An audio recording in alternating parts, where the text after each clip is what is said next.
Welcome to The Explainer. Today, we're going to pull back the curtain on something you've probably seen a million times but never really thought about, the coin laundry business. We're going to break down what it takes to buy and run one using insights straight from our source material. So, you're thinking about buying a small business, right? A laundromat might have crossed your mind. It seems simple enough. But like any real investment, the devil's in the details. Where do you even start? What do you look for? And how do you know if you're getting a good deal?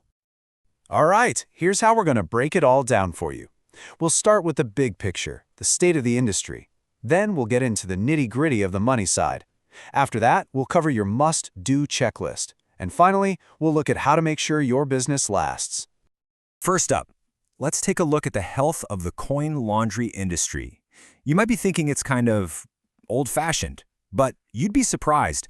It's actually an incredibly resilient business, and it's built on a really solid foundation. So, what's the secret sauce here?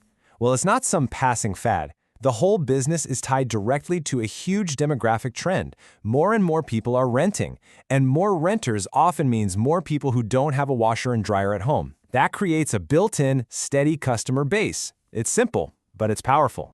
And this is not a business that's just stuck in the past. Smart owners are thinking way beyond just coins in a slot. They're putting in credit card readers, which is way more convenient for everyone. And they're adding new services to make more money, like renting out special equipment to other local businesses. It's all about making that physical space work harder for you. Okay, so the industry is stable, it's got room to grow, but how do you actually buy one? This brings us to the big money question. And you know what? The financial side is probably more within reach than you think. Generally speaking, you've got two main roads you can go down to get the cash. First, there's seller financing. That's where the current owner basically acts like a bank for you, covering part of the loan. It can help them get the price they want, so it's a win-win. The other path is a classic bank loan, often backed by the SBA, the Small Business Administration. And when you dig into why this works, it's actually pretty simple. Banks kind of love this sector. Why? Because the income is so darn predictable. People always need clean clothes. It's not a trendy restaurant that could be empty next month. That kind of stability is exactly what lenders want to see. Now, let's say you go that seller financing route. Our source material says you should probably expect the seller to carry about 10 to 25% of the total price. That little bit can be the key to making the whole deal happen. And if you're working with a bank, well, you're typically looking at a loan that's paid off over 4 to 6 years. That gives you a really clear finish line for when the business is 100% yours.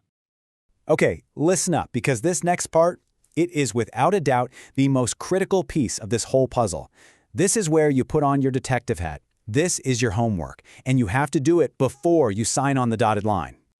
Now, get this. Here's a massive insight from the experts that might surprise you. You'd think the game is all about being the cheapest, right? Wrong. The number one thing that keeps customers coming back is how clean the place is. A clean store feels safe, it feels reliable, it shows you respect them. That, not a lower price, is your secret weapon. So, according to our source, your investigation has to answer these 4 questions. Why are they selling? What shape are the machines in? What's the deal with the lease? And who are you up against? These are the absolute fundamentals. And believe me, those 4 questions are just the warm-up. As you can see right from the source material, the full checklist is, well, it's long. It gets into everything from the plumbing to how many hours the owner actually works each week. You gotta dig deep. All right, last part. Let's look to the future. So you bought the place. Now what? How do you protect your investment? And what are the key things you need to know to succeed for years to come? The single biggest trend you need to be aware of is the move away from coins. Seriously, putting in systems that take credit and debit cards is a game changer. It's way easier for your customers, and for you, it makes managing your money so much simpler and more secure. And here is a huge piece of advice, a warning, really, pulled right from our source. When you're checking out a laundromat, you need to pay special attention to the water heaters. The text literally calls them the one single point of failure that can turn into your biggest, most expensive headache. So, let's wrap all this up. What are the big things to remember? Number 1, the industry is solid because it's tied to the rental market. 2, forget price wars. Cleanliness is king. 3, you can get financing because the income is so predictable. And 4, the most important job you have is to do your homework on every little detail. Look, a coin laundry might not sound as sexy as a tech startup. it's probably not going to be on the cover of a business magazine. But with its steady demand and predictable cash flow, you have to ask yourself, could this boring business actually be the smartest, most solid investment you ever make?